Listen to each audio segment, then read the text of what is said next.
자, 이제 헬로 월드라고 하는 아주 간단한 많은 프로그래밍 언어를 우리가 처음 프로그램 작성할 때 이제 요런 프로그램을 많이 작성하는데 화면에 간단하게 문자 하나 출력하는 프로그램입니다.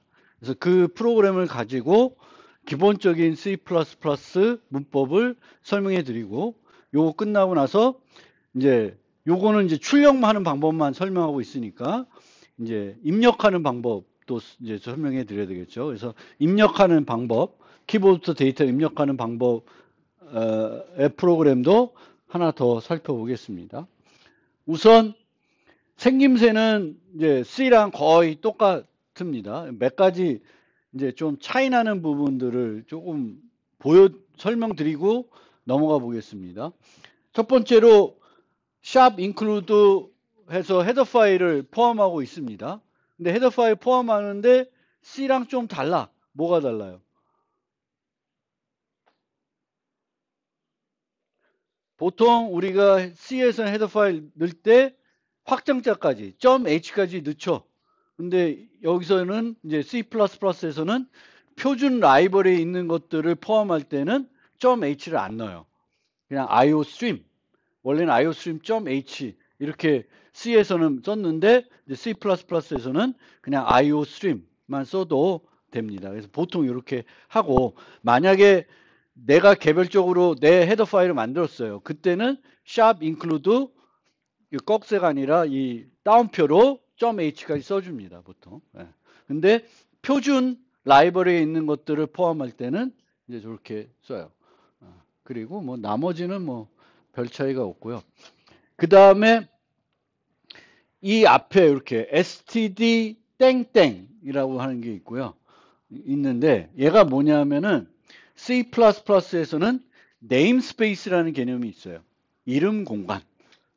이름 공간을 짓는 거예요. 그래서 std라는 네임스페이스라는 공간을 정의하고 있습니다. 그래서 거기 안에다가 식별자들을 쭉 넣는 거예요. 함수 이름들 막 이런 것들을 넣어요. 그러면 걔네들을 우리가 쓸 때는 std 땡땡 cout 하면은 이 cout이라는 이름은 어디에 있는 거예요? 어디에 정의되어 있어요? std라고 하는 네임스페이스에 정의되어 있다고 하는 거예요. 그래서 라이벌에 있는 어떤 이름들을 내가 쓰고 싶다. 그러면 세 가지 방법이 있는데 첫 번째는 std 땡땡을 항상 붙여주는 거예요. 두 번째는 내가 어떤 std 그 네임스페이스 쓸지를 그냥 위에다 한 번만 써주고 이렇게 써요. 그러면 컴파일러가 cout을 만나면 cout을 어디서 찾을까?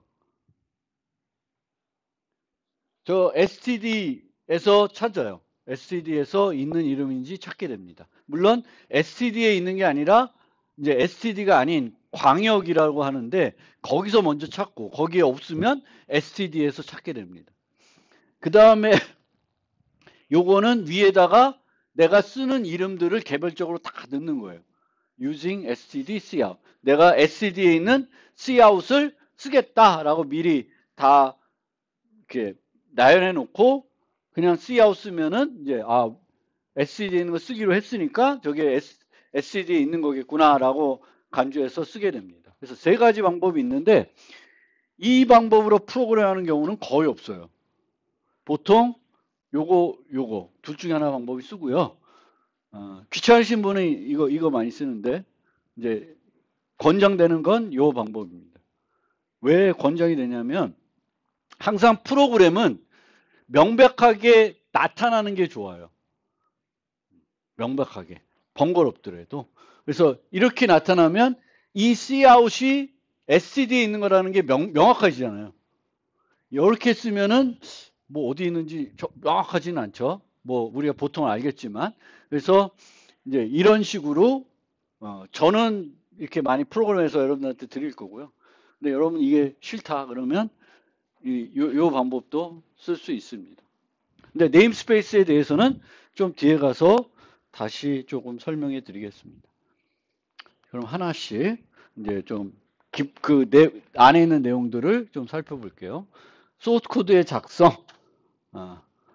뭐 C와 똑같은데 대소문자를 구분합니다. 식별자들. 이제 식별자라는 거는 프로그램에서 아이덴티파이어라는 건 이름들을 말해요. 우리가 지은 이름 또는 시스템에서 지은 이름들. 그게 다 아이덴티파이어인데 이 아이덴티파이어들은 대소문자를 구분합니다. 그래서 얘와 얘는 같은 식별자가 아니에요. 그래서 내가 만약 메인을 이렇게 정의하면은 실행될까요? 안 되겠죠. 그렇죠? 그래서 식별자들은 대소문자를 구분하는 거고요. 소스 코드를 작성하는 방법에 대한 제약은 없어요. 빈칸을 10개 띄우든 2개 띄우든 한 칸 띄우든 상관이 없어요. 그래도 막 이상하게 작성하기보다는 표준 관리에 따라서 보기 좋게 작성하는 게 중요합니다. 코드를 읽기 쉽게, 이해하기 쉽게 작성하는 습관들을 기르셔야 됩니다. 그래서 적절한 형식을 갖추는 게 중요하고 중괄호를 그리고 이제 C와 마찬가지로 중괄호로 프로그래밍 블럭을 정의합니다. 저는 이제 여기 이제 슬라이드에서 코드를 보여드릴 때는 이 형태를 많이 써요. 여기서 시작하고 여기서 끝내요. 이거 왜 이렇게 하냐면 공간이 PPT라 공간이 부족해서 저렇게 하는 거고 원래 권장되는 건 이렇게 하는 거예요. 왜 이렇게 하면 좋을까 하면은 시작과 끝이 이렇게 잘 보여요. 이렇게 했는데 막 복잡해지면 얘가 어디에 끝인지가 막 연결하기가 눈에는 잘 안 들어올 수가 있어요. 그래서 뭐 그것도 다 강요하는 건 아니고 이제 습관인데 권장되는 건 이렇게 한다. 왜 얘를 권장하냐? 위와 아래가 딱 한눈에 잘 보인다라는 겁니다. 그래서 뭐 컴퓨터로 내가 실제 작성할 때는 뭐 한 줄 더 길어지나 그거 뭐 큰 차이 없잖아요. 눈에 잘 보이면 되는 거니까 이 형태로 하는 거고 보통은 이렇게 쌍으로 나오는 경우에는 아이디 같은 데서는 얘 치고 엔터 누르면 얘가 들어올 거예요. 그냥 내가 안 치고도 보통 이렇게 쌍으로 되어 있는 것들은 시작 누르고 그 끝 누르고 안을 채웁니다. 그렇게 해야 이제 뭐 쌍이 미스매칭하고 막 잘 안 되는 경우가 없어져요. 그래서 항상 따옴표 시작하면 따옴표 끝내고 다시 와서 그 안에 내용 채우고 그런 식으로 해야 나중에 뭐 빼먹고 뭐 이런 것들이 없어집니다. 그래서 그 팁. 항상 가로처럼 쌍이 필요하면 시작과 끝을 동시에 타입한 후 내부를 채우는 게 개수를 맞추는 데 더 도움이 된다. 근데 항상 내가 쓰는 아이디가 아마 잘해주기 때문에 아이디에 있는 기능들을 적극 활용해 주는 게 제일 좋아요. 보통 요거 치면 엔터 주고 들여쓰기가 돼 있어 내가 그냥 또 타이핑하면 쫙 들여쓰기가 저절로 되죠. 그래서 그거를 쓰시면 되겠고요.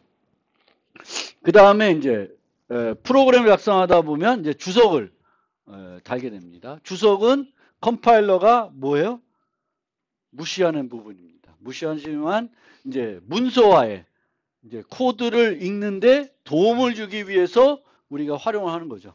코드를 작성해 놓고 일주일 뒤에 봐도 내가 왜 이렇게 작성했는지 모르는 경우가 많아서 그거에 대한 좀 도움을 주고자 이제 쓰는 게 이제 주석인 거죠. 주석은 대단히 중요한데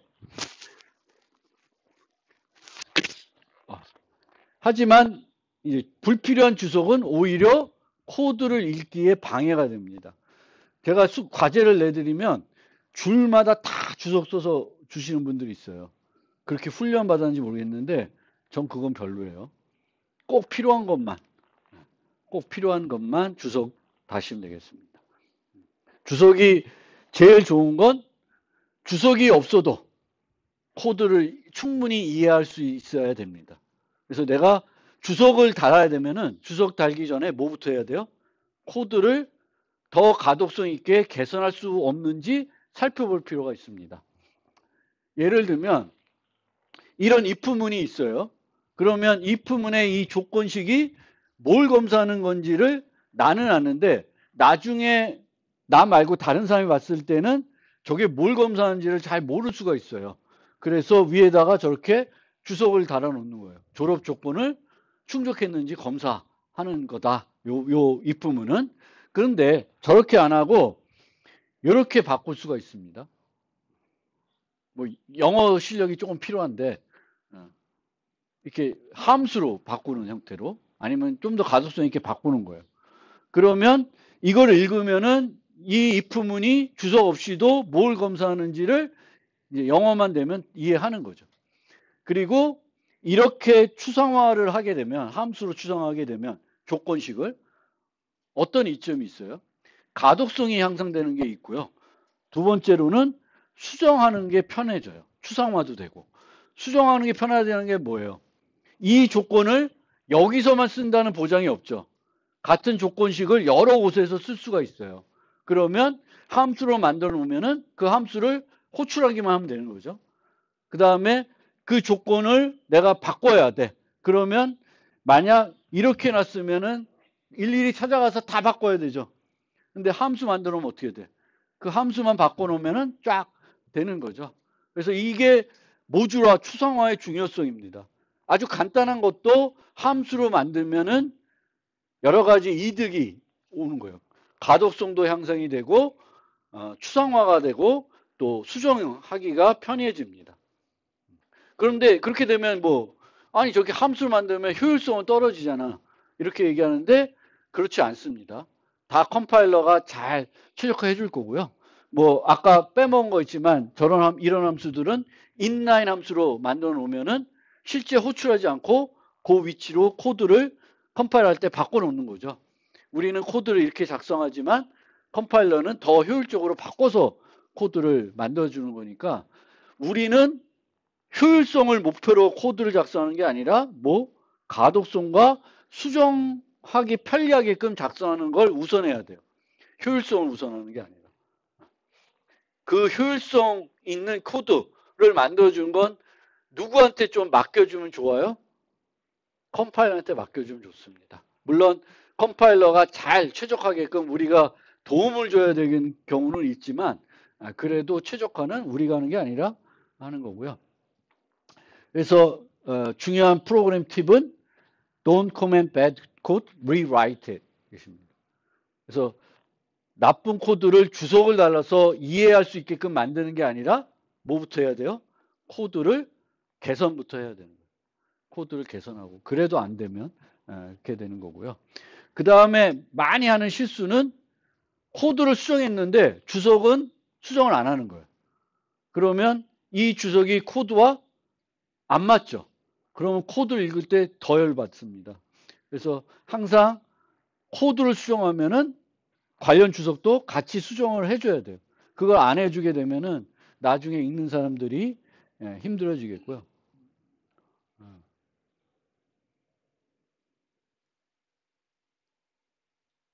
그렇습니다. 그래서 코드의 동작 원리를 설명한 주석보다는 왜 그렇게 작성했는지 설명한 주석이 좋은 주석이다. 코드의 동작 원리는 뭘 보면 알아. 코드 보면 알아요. 그렇죠? 그럼 왜 그렇게 작성했는지는 모르죠. 저 사람이 이걸 왜 이렇게 만들었지는 모를 수 있는데 코드가 어떻게 돌아가는지는 코드를 읽으면 대부분 이해할 수 있는 거예요. 그래서 코드를 이게 왜 이렇게 어떻게 돌아가느냐를 설명하고 있을 필요는 원래 주석은 없습니다. 왜 그렇게 작성했는지 여기서 왜 이렇게 했는지 그런 것들을 이제 설명해 주는 주석이 중요한 주석이고요. 당연히 알고 계시겠지만 주석은 크게 두 종류, 엔드 오브 라인 주석 그리고 멀티 라인 주석. 요거는 C 때도 마찬가지예요. 그래서 두 종류가 있습니다. 그래서 주석을 많이 다는 게 아니라 꼭 필요한 것만 달고 주석 달기 전에 코드 개선부터 하는 습관을 기르시면 좋겠습니다. 그 다음에 이제 전처리 문장. 전처리 문장은 샵으로 시작하고 예전과 달리 이제 그 일반 문장과 달리 세미콜론으로 안 끝난다라는 거고요. 그래서 대표적으로 우리가 많이 쓰는 전처리 문장이 샵 인클루드고 아까 헤더 파일들을 여러 번 중복 안 되게끔 하는 그 if not define 그런 거가 있고 예전에는 또 상수들 정의할 때 define을 좀 많이 썼었죠. 그런 것들이 이제 전처리에서 많이 썼던 건데 이제 C 플러스 20이 되면 이렇게 바뀌어요. 조금 파이썬 이 자바와 비슷해지는 거예요. 샵 인클루드 안 하고 모듈 개념으로 이렇게 갑니다. 그래서 이제 샵 인클루드는 이제 좀만 더 지나면 없어질 거예요. 샵 인클루드는 이제 전 처리가 아니라 여기 보면 임포트하고 여기 끝에 뭐가 있어요? 티밀콜 있죠. 일반 문장처럼 이제 바뀌는 거예요. 전 처리가 아니라. 여러분 컴퓨터에서 이게 이 모듈 개념이 지원되면 해볼 수 있는데 한번 되는지 한번 보시고요. 저도 아직은 이게 익숙하지가 않아요. C++. 그래서 이렇게 바뀌고 있다라는 거고요. 그 다음에 아까 말씀드린 것처럼 이제 샵 인클루드 해가지고 라이브러리 파일을 포함할 때 예전에 C에서는 .h를 썼지만 .h를 안 쓰고 그냥 iostream 이렇게 .h를 안 쓴다. 요거 이해해 주시고요. 그 다음에 이제 C++에서 프롬하다 보면은 C 라이브러리를 사용해야 될 경우가 종종 있어요. 그럼 C 라이브러리를 쓰고 싶으면 이렇게 stdliv.h를 내가 쓰고 싶어요. C++에서. 이렇게 해도 되는데 올바른 방법은 이렇게 하는 거예요. 이 원래 C 헤더 파일 앞에다가 C를 붙여요. 그리고 .h를 빼. 그럼 이렇게 해서 쓰는 거예요. 그래서 내가 stdio.h를 쓰고 싶다. printf를 쓰고 싶어서 그러면 어떻게 인클루드 해야 돼요? C stdio. .h가 아니라 C stdio 하고 printf, scanf 쓰시면 돼요. 그래서 C++에서 C 라이브러리를 올바르게 사용하는 방법은 예전처럼 C에서 똑같은 방법이 아니라 요 방법을 쓰는 게 맞습니다. 그리고 이제 쓸 때도 printf라고 쓰는 게 아니라 std printf로 쓰시면 돼요. 요걸 해주는 게 요 std 땡땡을 붙일 수 있게 해주는 게 어떤 게 해주는 거예요? 얘가 해주는 거예요. 요렇게 인클루드하고는 std 하면은 안 돼요. 그래서 이제 옛날 C에 있는 그 라이브러리 함수들도 std라고 하는 네임스페이스에 포함되게끔 그걸 해주는 게 저 C로 시작되는 그런 C 헤더 파일들입니다. 그래서 C++에서 C 라이브러리를 쓰고 싶으면 요 형태다라는 걸 하고요. 그 다음에 이제 아까 프로그램에는 이제 메인 함수만 하나 있었죠. 그래서 C는 함수 위주의 언어예요. 함수 위주의. C++는 객체 지향 프로그래밍 하면은 함수 위주의 언어가 아니라 클래스, 객체 위주의 언어가 되는 거죠. 근데 이제 C에서는 함수 위주가 되겠고, 옛날에는 C에서 프로그램할 때는 프로그램 설계가 뭐냐면은 이 프로그램 만들 때 어떤 함수들을 만들지가 가장 핵심적이었어요. 그게 프로그램 잘 짜는 사람은 함수들을 잘 나눠서 짤 거고, 프로그램을 잘 못 짜시는 분들은 이 함수들이 나눈 게 영 이상하겠죠. 똑같은 결과가 나오더라도. 그래서 그렇습니다. 그래서 이 함수는 프로그램에서 실행되는 가장 기본 단위가 함수입니다. 함수. 객체지향에서도 함수예요. 마찬가지예요. 그래서 이런 함수들이 연속적으로 실행이 돼가지고 프로그램이 동작하게 되는 겁니다.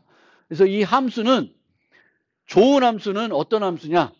높은 응집성과 낮은 결합성을 갖춰줘야 된다고요. 소프트웨어 공학에서 함수는 그러니까 프로그램에 구성하는 어떤 요소들은 높은 응집성과 낮은 결합성을 가져야 되는데 응집성이라는 건 한 가지 일만 해야 돼요. 함수가. 여러 가지 일을 하는 게 아니라 특정한 일 하나만 함수가 해야 된다는 거고요. 함수가 여러 가지 일을 하게 되면은 어떤 문제가 생겨요? 복잡해지죠, 함수가. 그리고 수정해야 될 이유가 많아집니다.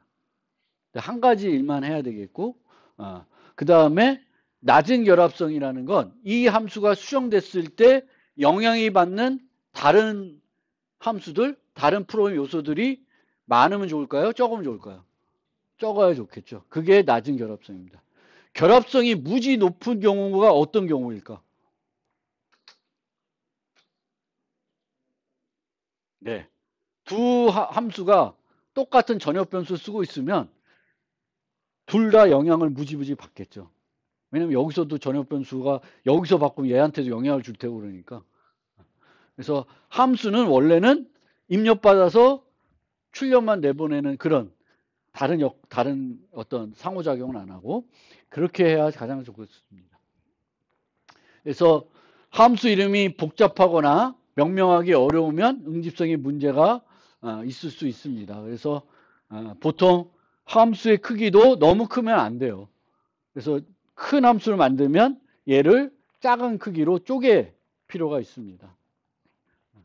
그러니까 우리가 함수를 만드는 건 이 함수를 여러 곳에서 중복 호출할 수 있기 때문에 함수로 만든다고 생각하지만 한 번만 호출되는 것도 이렇게 나눠서 만드는 것이 필요합니다. 함수가 길면 안 돼. 그래서 짧게 만드는 거고 짧게 만들면은 컴파일러가 최적화하는데 더 효과적으로 할 수가 있습니다. 그래서 함수를 짧게. 그래서 보통은 요즘은 화면이 좀 커지고 레졸루션이 좋아져서 그러는데 한눈에 안 들어오면은 이거는 잘못된 거라 그래요. 아이디 켰을 때 함수가 한눈에 안 들어와. 넘어가. 그건 엄청나게 긴 함수가 되는 거예요. 함수는 한눈에 짧게 딱 보이게 이해하기 쉽게 작성해 주시면 돼요. 그래서 함수의 정의는 C와 동일하게 여러 형태 반환 타입, 함수 이름, 매개별 목록 그리고 문장들이 구성이 되어 있습니다. 그래서 얘가 입력 역할, 얘가 출력 역할. 그래서 이 입력을 받아서 여기서 뭘 해서 이 출력을 주죠. 물론 모든 함수가 출력이 있는 건 아니에요. 그리고 잘 작성하지 않은 애들은 이 매개변수가 입력 역할뿐만 아니라 무슨 역할을 할 수 있어? 출력 역할도 할 수 있죠. 그래서 그런 것들은 원래 좋은 함수들은 아니에요. 부작용이 있다고 얘기하는데 어쨌든 C와 똑같으니까 뭐 C에서 함수들을 충분히 작성해 봤으면 뭐 C++에서 함수 작성하는 게 큰 구조적으로 차이가 있는 건 아닙니다. 그래서 좀 더 구체적으로 보면은 함수의 반환 타입, 함수가 수행되고 나서 어떤 결과를 반환해 줄 수가 있습니다. 그러면 반환해 주는 데이터의 타입을 우리가 정의할 때 써줘야 돼요. 뭐 정수 하나를 이 결과로 주는 건지 아니면 참 거짓을 나타내는 불값을 주는 건지 부동수수를 주는 건지 뭐 학생 하나를 주는 건지 뭐 여러 가지가 있을 수 있겠죠. 그럼 거기에서 반환 타입을 마찬가지로 써야 되겠고 만약 함수가 반환한 값이 있으면 return 문으로 끝나야 돼요. 어떤 데이터를 반환한 return 문으로. 함수가 종료되는 조건은 몇 가지가 있을까? 함수가 종료되는 조건. 함수가 이제 쭉 실행하다가 더 이상 실행할 게 없어. 그럼 함수 종료가 돼야 되겠죠. 그 다음에는 쭉 실행하다가 return 만나. 그럼 종료되겠죠. 그게 이제 기본적으로 우리가 알고 있는 C부터 했던 그거고요. 그 다음에 하나가 뭐가 있냐면 예외가 발생하면 또 함수가 비정상적으로 종료될 수가 있어요. 그래서 세 가지 경우. 함수가 종료되는 경우는 더 이상 실행할 게 없는 경우, return을 만난 경우, 비정상적으로 예외가 발생한 경우 세 가지 경우가 있고요. 반환 타입이 있는 함수는 무조건 뭘로 끝나야 돼? return 문으로 끝나야 돼요. 더 이상 실행할 게 없어서 끝나면 안 돼. 항상 return 문이 return 해줘야 되는 값이 있기 때문에 뭔가 return 해줘야 되겠고 얘가 return 해주는 실제 return 문에서 return하는 값의 타입과 반환하는 그 함수의 타입이 다르면 어떻게 될까요? 여기는 int인데 여기 double을 1.5를 반환하고 있어. 그럼 1.5가 반환이 돼요? 안 되죠. 항상 여기서 어떤 데이터를 반환하는데 이게 일치하지 않으면 이 데이터를 요 타입으로 강제적으로 바꿔요.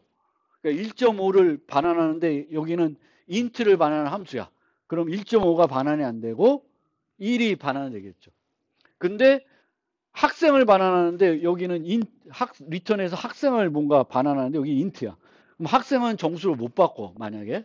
그럼 어떻게 되겠어요? 그거는 문법 오류가 되겠죠. 문법 오류. 호환되는 타입이면은 강제적으로 바꿔서 반환해 줄 거고 호환이 안 되면 이제 될 겁니다. 그리고 이제 초보적으로 할 수 있는 실수는 리턴 문 다음에 뭔가 문장을 작성하는 거죠.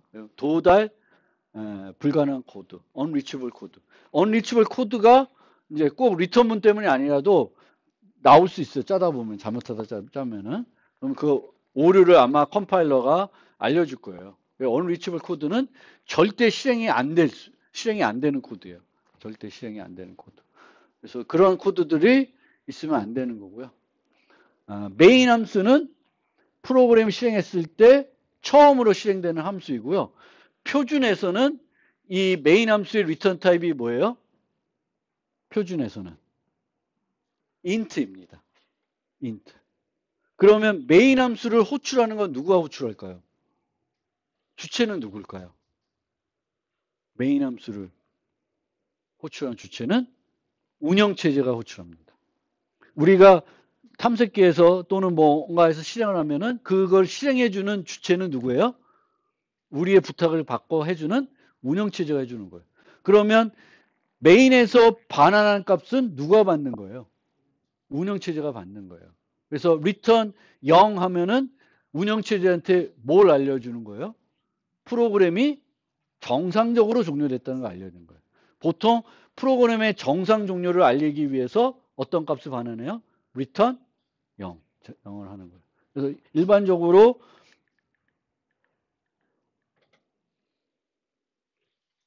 여기 return 0은 요 0은 누구가 받는 거예요?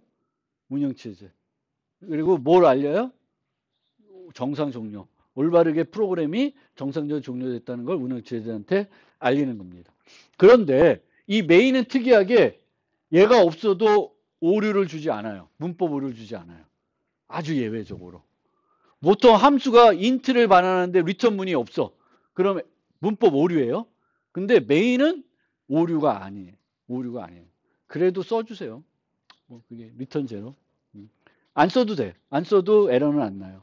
그리고 어떨 때는 어떤 프로그램 환경에서는 그 표준을 안 따르고 이 int 대신에 반환 타입이 없을 때 우리가 여기다 뭘 써요? 보이드 쓰죠? 보이드 써서 메인을 만드는 그런 경우도 있어요. 근데 그거는 표준하고 맞는 건 아니에요. 근데 그거는 이제 환경에 따라서 그 컴파일러가 허용하면은 이제 보이드로 처리할 수도 있습니다. 그래서 반환 타입이 없는 함수를 우리가 정의할 때는 반환 타입을 뭐라 그래요? 보이드라 그래요. 보이드가 있으면 리턴문이 있으면 안 돼요? 있을 수는 있어요. 근데 리턴 값을 하면 안 되겠죠. 그냥 리턴 해가지고 필요한 곳에서 함수를 종료하기 위해서 언제든지 리턴, 그러니까 반환 값이 없는 함수도 리턴문으로 종료를 할 수는 있죠. 근데 보이드인데 리턴 10 이러면 그건 문법 오류가 되겠죠. 그래서 뭐 다 C에서 아마 배웠어야 되는 내용들인데 이제 얘기가 되겠고요. 그리고 이 함수를 호출하기 위해서는 이 호출하기 전에 함수 선언 또는 뭐가 있어야 돼요? 정의가 있어야 돼요. 왜냐하면 그 얘기는 컴파일러가 어떻게 번역한다? 위에서부터 아래로 내려오면서 번역을 해요. 한번 쭉 갔다가 또 한 번 가서 번역하는 게 아니에요. 그러니까 투패스로 하는 곳도 있는데 기본적으로는 컴파일러는 번역을 어떻게 해요? 원패스예요. 위에서부터 쭉 내려오면서 어디 만났을 때 그 순간에 이해가 돼야 돼요. 이해가 안 되면은 뭐라 그래요? 문법 오류 주겠죠. 나 모르겠다. 뭐 symbol unresolved 뭐 이런 식으로 뭔지 모르겠다 이렇게 이제 컴플레인 하는 거죠. 그래서 이 output hello world라고 하는 요 함수를 호출하려고 그러면은 요 전에 함수 선언이 있어야 되는 거고, 선언이라는 건 정의에서 뭐가 빠지는 거예요? 몸체가 빠지는 겁니다. 몸체가 빠지고 끝에 세미콜론을 붙이면 제가 뭐가 돼? 함수 선언이 돼요. 그래서 헤더 파일 같은 데다가 선언을 많이 하죠. 왜냐하면 헤더 파일에 선언한다는 거는 이 함수를 이 파일에서만 쓰지 않고 어디도 쓴다는 거예요. 다른 파일에서도 쓰려고 그렇게 하는 겁니다. 만약 다른 파일 쓸 일이 없어. 그럼 굳이 헤더 파일에 함수 선언을 할 필요는 없죠. 그냥 하는 거고, 다른 파일에서 쓸 필요가 없는 함수들도 위에다가 꼭대기에다 파일 꼭대기에다 함수 선언을 해주면 뭐가 좋을까? 함수 선언을 해주면은 그 함수 호출을 하는 순서에 개의치 않고 프로그램할 수가 있습니다. 원래는 얘가 위에 있고 막 이런 함수는 함수 선언 없이는 프로그래밍이 안 돼. 여기 A가 있고 여기서 B를 호출해요. 여기서는 B고 여기서 A를 호출해요. 그러면 이런 프로그램은 얘를 위로 갖다 놓든 위로 갖다 놓든 프로그램이 안 되는 거잖아요. 얘는 이런 애들은 반드시 뭐가 필요해? 여기다 선언을 해주면 되겠죠. 이 선언을 해주면은 이런 파일의 함수의 순서에 구애를 안 받는 거죠. 그래서 보통은 밖에서 공유해야 되는 함수들은 헤더 파일에 하고 공유하지 않아도 되는 것들은 그냥 위에다가 쭉 선언을 해놓으면 이제 밑에 내가 함수 정의할 때 내가 필요한 순서는 어떤 순서가 될까? 여러분들 함수를 정의할 때 어떤 순서로 정의해요? 알파벳 순서? 그 필요한 순서가 뭐야?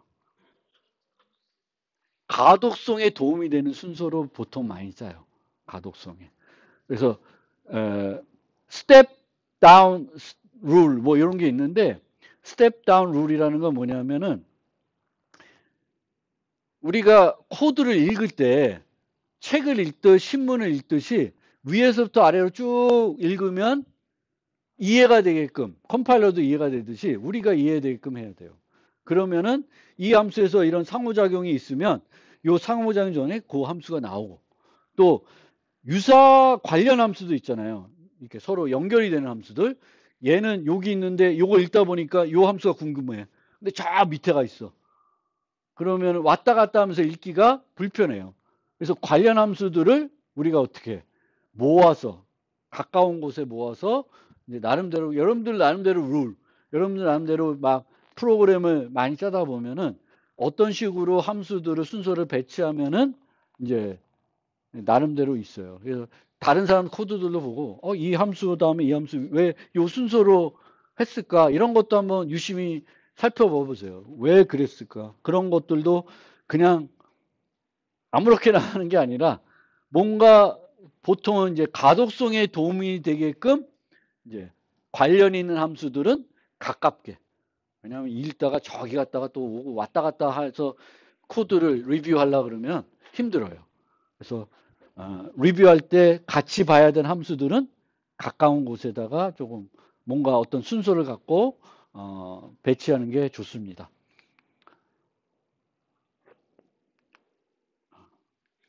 네임스페이스까지만 얘기하고 오늘 끝내겠습니다. 그래서 프로그래밍에서 골칫거리 중에 하나가 이름을 짓는 거예요. 이름을. 특히 C 같은 데서는 함수를 다중정의할 수 없어요.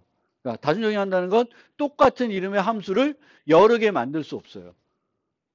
그래서 불편했는데 이제 C++에서는 똑같은 이름 함수를 여러 개 정의할 수가 있고요. 그것뿐만 아니라 여러 가지 형태대로 이름 짓는 거를 조금 더 편리하게 할 수 있게끔 해주고 있습니다. 그거의 대표적인 것이 네임스페이스예요. 네임스페이스. 예를 들면 A, B가 같이 이제 프로그램 짜기로 했어요. 그러면 너 이쪽 짜, 나 이쪽 짰게 해가지고 나눠서 집에 가서 막 짜는 거예요. 근데 이제 얘가 중요하게 짜야 되는 함수들이 있고 내가 중요하게 짜야 되는 함수들은 먼저 다 동의를 했겠죠. 그래서 짰는데 보통 함수를 3개 짜야 되면 그 3개만 짜는 게 아니라 또 그 막 도우미 함수들 뭐 모듈한 함수들이 여러 개 있잖아요. 그럼 여기도 얘가 정했는데 여기에도 뭐 fu라는 이름이 있고 여기도 fu라는 이름이 있으면 나중에 결합하면 어떻게 돼? 중복되죠. 그런 것들을 우리가 막으려고 그러면은 네임스페이스 쓰면 돼요. 그래서 홍길동 네임스페이스, 이순신 네임스페이스 해놓으면은 똑같은 fu라는 함수가 있어도 네임스페이스가 다르니까 충돌이 안 나는 거죠. 그래서 이 네임스페이스는 이제 작업들을 할 때 독립적으로 숨길 건 숨길 수 있게끔 해주는 용도로 이제 이 네임스페이스를 쓰는 거예요. 그래서 네임스페이스만 다르면 아예 똑같은 함수. 그러니까 함수를 똑같은 이름을 다중정의한다는 건 뭔가 하나는 정수 받고 하나는 더블 받고 뭐 이렇게 하는 건데 이제 네임스페이스가 다르면 아예 똑같은 걸 만들 수도 있어요. 문제가 없는 거예요. 충돌이 안 나는 거예요. 이 함수는 홍길동 네임스페이스에 있는 거고 이 함수는 뭐 이순신에 있는 거예요. 그런데 내가 이순신 거 쓰고 싶다 그러면 이순신 땡땡 푸. 홍길동 거 쓰고 싶다 하면 홍길동 땡땡 푸. 이렇게 쓰는 거예요. 그래서 이 함수들이 괜히 뭔가 이렇게 묶이는 걸 결합했을 때 충돌 나는 것들을 막기 위해서 만약에 내가 내부적으로만 쓰는 함수들은 내 나름대로의 네임스페이스를 만들어서 그 안에다가 정의하게 되면은 이름 충돌 문제가 사라지죠. 그래서 그게 용도로 하는 거고, 그런 면에서 이제 그게 이제 해주는 게 네임스페이스예요. 그래서 네임스페이스는 이름들을 이렇게 영역별로 구분 짓게 홍길동 네임스페이스 뭐 이렇게 하는 거고요. 잠깐만. 이런 식으로 정의해요. CSS 안에 여기다 정의도 넣을 수 있는데 중요한 건 정의를 넣는 게 아니라 뭘 넣는 거예요. 쓸 이름들. 그래서 함수들, 선언들, 뭐 전역 변수들 같은 것들을 여기다가 선언을 하는 거예요. 그리고 얘는 우리가 이렇게 하나 정의하면 이제 CSE라는 네임스페이스가 생기는데 이 네임스페이스 CSE라는 것들을 한 파일에만 정의할 필요가 없어요. 여러 파일에 네임스페이스 CSE 해가지고 쭉 정의할 수 있어요. 그럼 나중에는 그 네임스페이스가 어떻게 돼? 다 결합된 상태로 돼요. 그래서 std라고 하는 네임스페이스는 표준 라이브러리에 있는 모든 이름이 들어가 있는데 어느 한 파일에 그 라이브러리에 있는 모든 이름이 한꺼번에 정의되어 있는 게 아니라 각 파일들마다 다 네임스페이스 std 해가지고 여기엔 printf, 여기에는 뭐 sqrt 다 그렇게 돼 있어요. 그러면 똑같은 네임스페이스가 여러 군데 정의되어 있는데 전체적으로 이게 결합돼서 하나의 네임스페이스로 정의가 되는 거예요. 그런 요소는 이제 C++에 얘밖에 없어요. 그러니까 정의를 나눠서 여러 군데 할 수 있는 거죠. 그래서 네임스페이스를 정의하는 거고요. 그러면 이제 구분이 되는 거고, 어떤 특정 네임스페이스에 포함이 안 되는 애들이 있어요. 그 애들을 우리가 광역 이름 영역에 있다 그래요. 글로벌 스코프라고 하는데, 그래서 이 글로벌 스코프에 반드시 들어가야 되는 이름이 하나 있어요. 뭘까요? 어떤 네임스페이스에도 들어가면 안 되는 이름이 있어요. 네, 메인입니다. 메인은 이제 어떤 네임스페이스에 넣으시면 안 돼요. 그리고 내가 만약 특정한 네임스페이스에 넣지 않고 막 함수들 만들었잖아요. 그럼 걔네들은 다 광역 이름에 들어가 있습니다. 그리고 복잡한 얘기일지도 모르겠지만 printf 같이 C 함수도 있잖아요. C 함수들은 광역 영역에도 정의가 되어 있고 std에도 정의되어 있어요. 그래서 printf를 써서 프로그램에도 되고 std 땡땡 printf 써도 돼요. 문제 없어요. 중복해서 넣어놨어요. 왜냐하면 중복을 안 하면 옛날 C 프로그램 갔다 오면은 C++에서 컴파일이 안 되겠죠. std가 안 붙어 있으니까. 그래서 두 군데 다 해놓고 있습니다. 그래서 네임스페이스에 이제 어떤 있는 애를 내가 쓰고 싶으면, 프로그램 할 때 활용하고 싶으면은 이 이름이 어떤 네임스페이스에 있다라는 거를 컴파일러한테 알려줘야 돼요.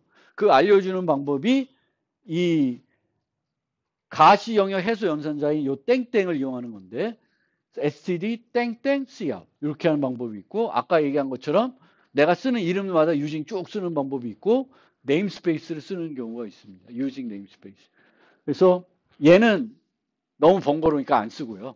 얘 아니면 얘를 쓰는데, 저는 얘를 추천드려요. 왜 그랬어요? 모든 건 명확할수록 좋다. 명확할수록 프로그램은 보면 확신을 줄 수 있게 코딩하는 게 좋아요. 그래서 이게 좋은 방법이고, 간결하게는 이게 편하겠죠.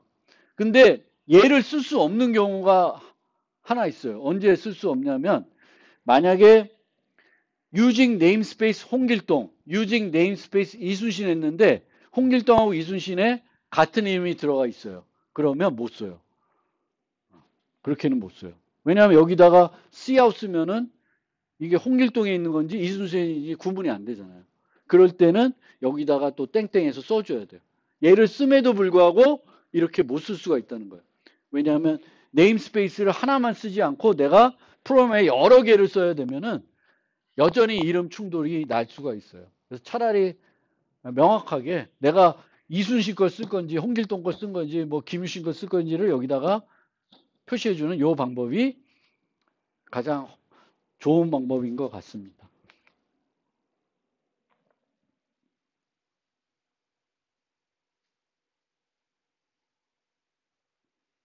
그리고 이제 이 네임스페이스 정의할 때는 보통 클래스 구조체 정의할 때는 끝에 여기에 세미콜론이 붙는데 붙지 않는다는 거, 그것도 하나 특이사항이니까 알아두시면 되겠습니다.